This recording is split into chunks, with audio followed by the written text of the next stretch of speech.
कहानी की शुरुआत होती है एक काली अंधेरी रात से, जब जॉन ब्रेनन नाम का एक कॉलेज टीचर बेहद घबराया हुआ अपनी गाड़ी से कहीं जा रहा था। उसकी गाड़ी की बैक सीट पर एक घायल ड्रग डीलर था जिसे उसी ने गोली मारी थी। अब ये सीधा साधा कॉलेज टीचर जेल तोड़कर अपनी पत्नी को भगाने के लिए किस हद तक जाएगा, वो तो आपको इसका जीनियस प्लान सुनकर ही समझ आएगा। ये कहानी शुरू हुई आज से 3 साल पहले, जब जॉन अपनी पत्नी लारा और बेटे लूक के साथ अपने सुंदर से घर में हंसी खुशी जीवन गुजार रहा था। लारा डायबिटीज की मरीज थी, इसलिए एक सुबह उठकर वो अपना इंसुलिन का इंजेक्शन ले रही थी, पर अचानक उसी समय उसे अपनी जैकेट पर खून का एक धब्बा दिखाई दिया। वो तुरंत जैकेट को सिंक में धोने लगी, मगर इससे पहले कि काम पूरा होता, अचानक पुलिस उनके घर में जबरदस्ती घुस आई और लारा को कत्ल के इल्जाम में गिरफ्तार कर लिया। बाद में कोर्ट ने लारा को दोषी करार देकर उम्र कैद की सजा सुना दी, मगर अब भी उनके पास कोई ठोस सबूत नहीं था जिसके जरिए पुलिस को फिर से जांच करने पर मजबूर किया जा सके।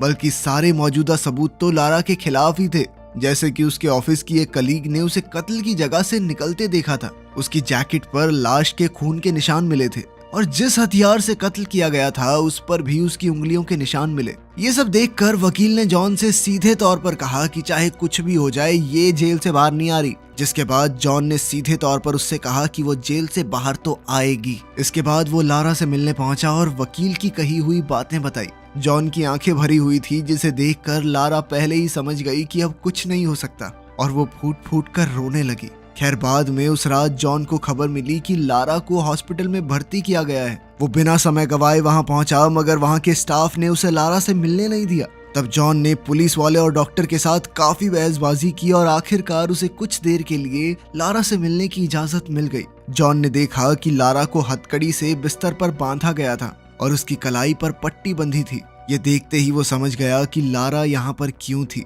उसी पल जॉन ने ठान लिया कि चाहे कुछ भी हो जाए, वो लारा को जेल से बाहर निकाल कर ही रहेगा। अब जॉन ने जेल से भागने पर लिखी किताबें पढ़ना शुरू किया और फिर वो डेमन नाम के एक आदमी से मिलने पहुंचा जो आज तक पूरे 7 बार जेल से भाग चुका था। डेमन ने कहा कि उसे अपना दिमाग खुला रख के ऐसी बारीकियां ढूंढनी होंगी जिससे जेल के रोजमर्रा के काम में परेशानी खड़ी की जा सके। उसे अपनी मंजिल पहले ही सोचकर रखनी होगी और ये ऐसी जगह होनी चाहिए जहां ज्यादा टूरिस्ट न जाते हो। वहां पहुंचने का सारा इंतजाम पहले ही करके रखना होगा। साथ ही बस, ट्रेन स्टेशन और एयरपोर्ट से दूर रहना होगा। इसके अलावा उन्हें ऐसे नकली कागजात बनवाने होंगे जिन्हें कोई आसानी से पहचान न पाए और किसी दूसरी स्टेट से होते हुए भागना होगा। और सबसे जरूरी बात कि उसे सारी पेमेंट कैश से करनी होगी ताकि कोई उसकी लोकेशन न पता कर सके। इसका मतलब ये था कि उसे इतना कैश इकट्ठा करना होगा जो लगभग 5 साल तक चले, क्योंकि तब तक केस थोड़ा ठंडा पड़ जाएगा। इस प्लान का सबसे मुश्किल काम था पिट्सबर्ग शहर के ब्रिजेस को पार करना,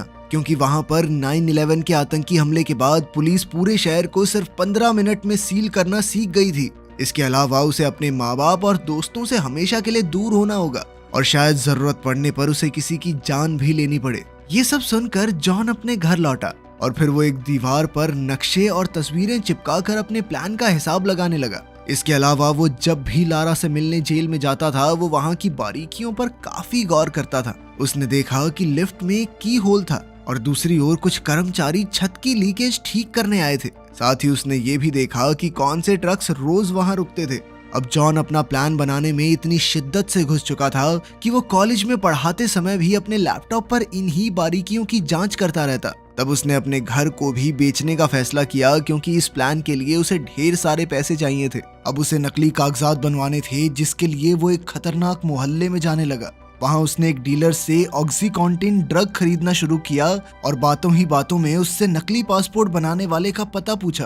काफी कोशिशें करने के बाद उसे एक आदमी मिला जिसने उसे बार में जाकर एक डीलर से मिलने को कहा, लेकिन यहाँ जॉन के साथ धोखा हो गया और कुछ गुंडे उसके पैसे चुरा कर ले गए। तभी बार में बैठे माइक नाम के आदमी ने ये सब देख लिया। खैर, कुछ दिन बाद जॉन एक बार फिर से उसी मोहल्ले में गया और इस बार 2 बाइक्स ने उसका पीछा किया। जैसे ही जॉन घर वापस पहुंचा तो उसके दरवाजे की घंटी बजी। जॉन ने दरवाजा खोला तो माइक उसके सामने खड़ा था। तब माइक ने कहा कि वो उसके लिए नकली पासपोर्ट्स बना सकता है। जॉन ने उसे कुछ तस्वीरें और एडवांस में पैसे दिए और फिर कहा कि आज के बाद मेरे घर वापस मत आना। जॉन ने कहा कि वो किसी और जगह पर पासपोर्ट लेने आएगा। माइक इसके लिए राजी हो गया, लेकिन उसने जॉन से कहा कि अगर मैं दिए हुए टाइम पे नहीं पहुंचा तो तुम वहां से चुपचाप भाग जाना। इसके बाद हम देखते हैं कि जॉन प्लान के मुताबिक एक बंदूक खरीदने पहुंचा और फिर उस दुकानदार से बंदूक चलानी सीखी। फिर अगले दिन वो माइक की बताई हुई लोकेशन पर पासपोर्ट लेने पहुंचा।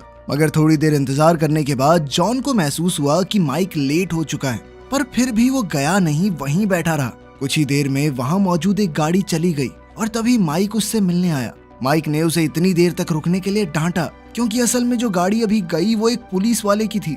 खैर फिर उसने जॉन को नकली कागज थमा दिए और कहा कि तुम इस काम के पीछे पागल हो चुके हो और यही पागलपन तुमसे कोई गलती करवाएगा। खैर इसके बाद हम देखते हैं कि जॉन ने एक बम्प की बनानी सीखी, यानी एक ऐसी चाबी जो कोई भी ताला खोल सकती है। उसने इंटरनेट से देखकर ये चाबी बनाई और अगली बार जेल जाने पर इसका इस्तेमाल करने का फैसला किया। जिस दिन वो जेल गया उसने मेटल डिटेक्टर में अपनी बाकी चाबियों के साथ बम्प की भी डाल दी और जब वो डिटेक्टर से आगे बढ़ा तो उसने पुलिस वाले के देखने से पहले ही चुपके से चाबी उठा ली। जब वो बाकी लोगों के साथ हॉलवे में आगे बढ़ रहा था तो जॉन जानबूझकर सबसे पीछे रहा और फटाफट उसने एलिवेटर में चाबी लगाने की कोशिश की, पर बदकिस्मती से चाबी टूट गई और उसका आधा हिस्सा छेद में ही रह गया। जॉन ने उसी पल अपने हाथ में मौजूद दूसरा हिस्सा फेंक दिया और बेकसूर होने का नाटक करते हुए वहां खड़ा हो गया। कुछ ही पलों में एक पुलिस वाले ने वहां आकर ये देख लिया। तभी पुलिस वालों ने बाहर से आए सभी लोगों से पूछताछ करनी शुरू कर दी।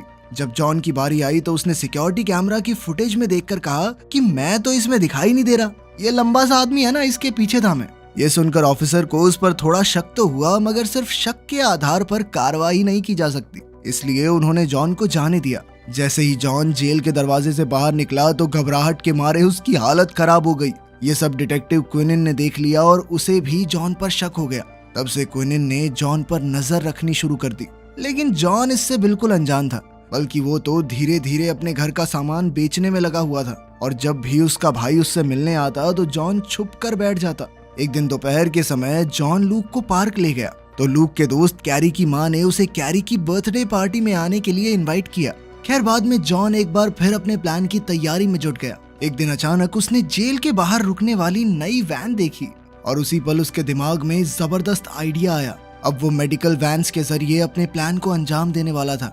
फिर जॉन ने लारा की डायबिटीज पर थोड़ी रिसर्च की और बाद में लगातार वैन का पीछा करके उसके आने जाने का समय पता लगाया। इसके अलावा उसने इंटरनेट से एक टेनिस बॉल के जरिए गाड़ी का लॉक खोलने की ट्रिक भी सीखी।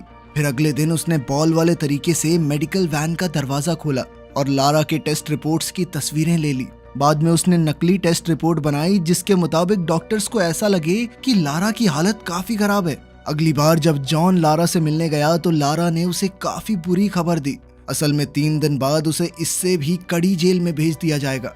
यह सुनते ही जॉन के पैरों तले जमीन खिसक गई, क्योंकि अब उसे कैसे भी करके आने वाले 3 दिनों में अपने प्लान को अंजाम देना होगा।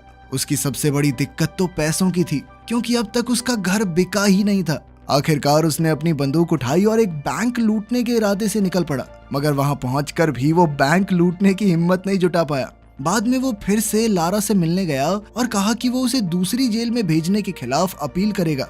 ये सुनकर लारा उससे काफी नाराज हो गई, क्योंकि जॉन सच्चाई अपनाने के लिए तैयार ही नहीं था। लारा ने कहा कि वो किसी सपने में जी रहा है जहां उसे लगता है कि वो जेल से छूट सकती है, मगर असलियत में ऐसा कुछ होने की कोई उम्मीद ही नहीं है। आखिरकार जॉन को रोकने के लिए लारा ने उसके सामने कबूल कर लिया कि उसने ही कत्ल किया था। वो चाहती थी कि जॉन जिंदगी में आगे बढ़े, दूसरा परिवार बसाए, लेकिन जॉन को अब भी उस पर यकीन नहीं हुआ और वो फिर से लारा से मिला। इस बार जॉन ने उसे भरोसा दिलाया कि तुम हिम्मत मत हारो, मैं तुम्हें जेल से छुड़वाऊंगा। अब जॉन को जैसे तैसे पैसों का इंतजाम करना था, इसलिए रात होते ही जॉन उसी खतरनाक मोहल्ले में गया और फिर एक डीलर का पीछा करते हुए उसके बॉस के घर तक पहुंच गया।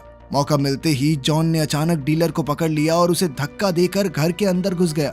इसी दौरान घर के कुत्ते ने उसकी टांग पर काट लिया, लेकिन फिर जॉन ने उन्हें अपनी बंदूक से धमकाया और एलेक्स को कहकर कुत्ते को कमरे में बंद करवा दिया। अब जॉन ने उनसे पैसों की मांग की तो उन्होंने अपनी जेब में रखे सारे पैसे उसे दे दिए। एलेक्स ने जॉन से कहा कि तेरे अंदर किसी को मारने की हिम्मत नहीं है, कुत्ते तक पे गोली तो चला नहीं पाया तू। लेकिन तभी जॉन ने उन्हें डराने के लिए जमीन पर विस्की गिराकर उसमें आग लगा दी। अब एलेक्स ने कहा कि घर में एक बच्चा है और उसे आग से बचाने के लिए वो ऊपर दौड़ा। तभी जॉन भी डीलर को अपनी ढाल बनाकर उसके पीछे पीछे चला गया। यही चीज जॉन के काम आई, क्योंकि असल में तो एलेक्स ऊपर बंदूक लेने आया था। जैसे ही एलेक्स ने जॉन पर गोली चलाई तो वो डीलर को जा लगी। अब एलेक्स ने फिर से उस पर हमला करने की कोशिश की, मगर जॉन ने पहले ही उसे गोली मार दी।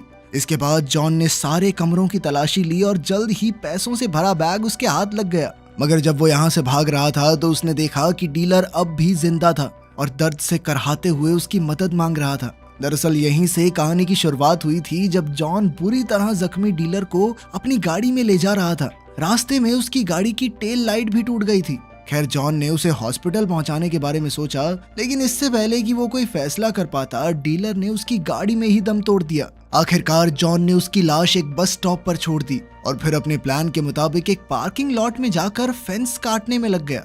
उधर एलेक्स के घर में आग लग चुकी थी और जल्द ही पुलिस वहां छानबीन के लिए आ पहुंची। उन्हें जमीन पर खून मिला और साथ ही सबूत के तौर पर गाड़ी की टूटी हुई टेल लाइट उनके हाथ लग गई। इधर जॉन काम खत्म करके अपने माँ बाप के घर रात बिताने चला गया। बाद में जब उसके पिता उसका बैग उठाकर रख रहे थे तो उनकी नजर प्लेन टिकट्स पर पड़ गई और जल्द ही वो समझ गया कि जॉन क्या करने की प्लानिंग कर रहा है। फिर अगली सुबह जाने से पहले जॉन ने लूक से अपने दादा दादी के गले लगने को कहा। असल में वो जानता था कि ये उनकी आखिरी मुलाकात होगी। अंत में जॉन के पिता ने भी उसे जोर से गले लगा लिया और भरे मन से अलविदा कहा। आखिरकार आज जॉन अपने प्लान को अंजाम देने वाला था। जल्द ही उसने सारा सामान बांधा और अपनी प्लानिंग के सारे नक्शे और कागज उसने फाड़ कर 2 अलग अलग कूड़े के बैग्स में भर दिए। इसके बाद वो मेडिसिन सेंटर पर पहुंचा और वहां की फोन लाइंस काट दी। फिर वो जल्दी से एक वैन में घुसा और लारा के ब्लड सैंपल्स बदल कर उसकी जगह अपनी बनाई नकली रिपोर्ट रख दी और फिर उसने लूक को उसके दोस्त कैरी की बर्थडे पार्टी के लिए कैरी के घर छोड़ दिया। जाने से पहले उसने कैरी की माँ से कहा कि अगर उसे आने में थोड़ी देर हो जाए तो लूक की जेब में उसके दादा दादी का फोन नंबर है। वहीं दूसरी तरफ हॉस्पिटल में डॉक्टर्स ने नकली ब्लड रिपोर्ट देखी तो उन्होंने लैब में फोन करके दोबारा पूछने की सोची, लेकिन वहां की फोन लाइंस बंद थी। अब डॉक्टर्स ने इंतजार न करते हुए इन्हीं रिपोर्ट्स के आधार पर लारा को हॉस्पिटल में भर्ती कर लिया। इधर पुलिस वालों ने टूटी हुई टेल लाइट के जरिए गाड़ी के मॉडल का पता लगाया। इसी तरह थोड़ी और जांच पड़ताल के बाद उन्होंने इस कड़ी को जॉन से जोड़ दिया। जैसे ही वो जॉन के घर पहुंचे तो उन्हें वही दीवार मिली जिस पर जॉन ने अपनी सारी प्लानिंग की थी। साथ ही डिटेक्टिव्स को खबर मिली कि लारा को हॉस्पिटल में भर्ती किया जा रहा है, तो उन्हें जॉन के इरादों पर शक हो गया और उन्होंने भी जल्द से जल्द हॉस्पिटल पहुंचने का फैसला किया। लेकिन जॉन उनसे पहले ही हॉस्पिटल पहुंच चुका था और वो डॉक्टर का कोट पहनकर लारा के कमरे तक पहुंच गया। फिर उसने पुलिस वालों को अपनी बंदूक से धमकाकर लारा की हथकड़ी खुलवा दी और पुलिस वालों को बांध दिया। मगर तभी लारा ने उसके साथ भागने से साफ इनकार कर दिया। इस बात से जॉन को इतना गुस्सा चढ़ा कि उसने लारा से कहा कि फिर अपने बेटे को फोन करके बता दे कि आज उसके माँ बाप जिंदा वापस नहीं आएंगे। ये सुनकर लारा को एहसास हुआ कि सच में उन्होंने पुलिस वालों को गन पॉइंट पर बांध रखा है और अगर वो नहीं भागे तो पक्का मारे ही जाएंगे। आखिरकार उसने फटाफट जॉन के दिए कपड़े पहने और जैसे ही एक नर्स ने उन्हें देखा तो वो तुरंत एलिवेटर में घुस गए। इधर नर्स ने चिल्लाकर सिक्योरिटी को बुला लिया था। वहीं जॉन और लारा ने अपने सफेद कोट्स उतारे और लॉबी तक पहुंचे, मगर वहां पर डिटेक्टिव्स पहले ही उन्हें पकड़ने के लिए तैयार खड़े थे। उन्हें देखते ही जॉन ने किसी और मंजिल का बटन दबा दिया और डिटेक्टिव सीढ़ियों पर उनका पीछा करने लगे। जैसे ही एलिवेटर का दरवाजा खुला तो जॉन ने उन दोनों के कोट्स सीढ़ियों के पास फेंक दिए और खुद एक बार फिर से एलिवेटर में घुस गया। उनके कोट देखकर डिटेक्टिव्स को लगा कि जॉन और लारा सीढ़ियों से भागकर पार्किंग लॉट में चले गए, इसलिए वो भी तुरंत वहीं पहुंच गए। लेकिन असलियत तो ये थी कि जॉन और लारा फिर से लॉबी में चले गए थे और कुछ ही पलों में हॉस्पिटल के मेन दरवाजे से बाहर निकल गए। जैसे ही वो सड़क पार पहुंचे तो जॉन ने अपनी जैकेट बदल ली और कुछ ही पलों में वो एक बेसबॉल टीम के फैंस की भीड़ में गुम हो गए। ये भीड़ स्टेशन की तरफ जा रही थी। आखिरकार डिटेक्टिव्स के वहां पहुंचने से पहले ही जॉन और लारा ट्रेन में चढ़ गए, मगर मुसीबत अभी खत्म नहीं हुई थी क्योंकि जॉन जानता था कि अगले स्टेशन पर पुलिस उन्हें पकड़ने का इंतजार कर रही होगी। इसलिए उसने अचानक ट्रेन की इमरजेंसी ब्रेक खींच दी।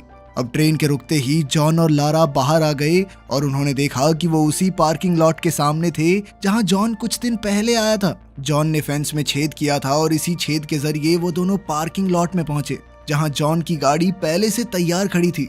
अब वो बिना समय गवाए फुल स्पीड में निकल पड़े और उन्होंने समय रहते पहला ब्रिज पार कर लिया। अब उनका अगला काम था लूक को उठाना, मगर तभी ये खुलासा होता है कि जॉन एक छोटी सी बारीकी पर गौर करना भूल गया था। असल में जब वो कैरी के घर पर लूक को लेने पहुंचा तो पता चला कि पार्टी तो जू में थी और वो सब अभी तक वापस नहीं लौटे थे। वहीं दूसरी ओर पुलिस वाले जॉन के मोहल्ले में जोरों शोरों से छानबीन कर रहे थे। जल्द ही उन्हें कूड़े का बैग मिला जिसमें जॉन की प्लानिंग के सारे कागज थे। उधर जॉन तेजी से जू की ओर निकला, मगर ऐन वक्त पर उसने सड़क बदल ली। उसने लारा से कहा कि वो सड़कें बंद होने से पहले लूक को उठा नहीं पाएंगे, इसलिए जॉन ने कहा कि उन्हें लूक को यहीं छोड़कर भागना होगा, क्योंकि उसके दादा दादी उसका ख्याल रख सकते हैं। जॉन ने कहा कि जब मामला ठंडा हो जाएगा तो वो लूक को अपने साथ ले जाएंगे, मगर लारा अपने बेटे के बिना रहने को हरगिज राजी नहीं थी। इसलिए उसने अचानक गाड़ी का दरवाजा खोलकर अपना सर बाहर निकाल दिया। तभी एक ट्रक से उनकी भयंकर टक्कर होने वाली थी, लेकिन ऐन वक्त पर जॉन ने गाड़ी घुमा दी। आखिरकार उसने गाड़ी रोककर लारा से बात की। तब उसे भी समझ आ गया कि वो अपने बेटे के बिना नहीं रह पाएंगे, इसलिए उसने वापस जाने का फैसला किया। अब वो दोनों सीधा जू पहुंचे और लूक को अपने साथ लिया। इसके बाद अब उन्हें किसी भी तरह बचकर चेक पॉइंट को पार करना था। तभी अचानक जॉन के दिमाग की बत्ती जली और उसने ट्रेन स्टेशन पर जाकर एक बूढ़े अंकल आंटी को लिफ्ट देने का ऑफर दिया। फिर वो उन्हें लेकर चेक पॉइंट तक पहुंच गया, जहां पर गार्ड्स एक जवान पति पत्नी और उनके बच्चे वाली गाड़ी की तलाश कर रहे थे। जॉन की गाड़ी में बूढ़े अंकल आंटी भी थे, इसलिए गार्ड्स ने उन्हें बिना पहचाने जाने दिया। आखिरकार जॉन ने अंकल आंटी को शहर में छोड़ा और फिर वो सीधा कैनेडियन एयरपोर्ट पर चले गए। जल्द ही उनकी तस्वीरें भगौड़ों के नाम से टीवी पर आने वाली थी, मगर इससे थोड़ी देर पहले ही उनके पासपोर्ट चेक हो गए। खुशकिस्मती से उसी समय गार्ड की ड्यूटी बदल गई और नया गार्ड ये नहीं जानता था कि जॉन और लारा तो अंदर जा चुके हैं। उधर जॉन के घर पर पुलिस ने कूड़े में मिले कागज जोड़े तो उन्हें हाइती देश की एक तस्वीर मिली। अब उन्होंने तुरंत उस देश को जाने वाली सभी फ्लाइट्स रोकने के लिए टीम भेजी, मगर इससे कोई फायदा नहीं हुआ। तब जाकर क्विनन को एहसास हुआ कि असल में उन्हें प्लान के आधे ही कागज मिले थे, क्योंकि जॉन उन्हें भटकाने के लिए जानबूझकर ये बैग छोड़कर गया था। जॉन चाहता ही ये था कि हाइती के नकली सुराग के चक्कर में पुलिस का समय बर्बाद हो और तब तक वो अपने प्लान में कामयाब हो जाए। उधर जॉन, लारा और लूक तो वेनेजुएला की फ्लाइट में बैठ चुके थे। इसके कुछ दिन बाद हम देखते हैं कि जॉन और लारा करास्कस शहर में लूक के साथ खुशी खुशी रह रहे थे। तो क्या आप किसी से इतना प्यार करते हैं जितना जॉन लारा से करता है? कमेंट्स में जरूर बताना। मिलते हैं अगली वीडियो में।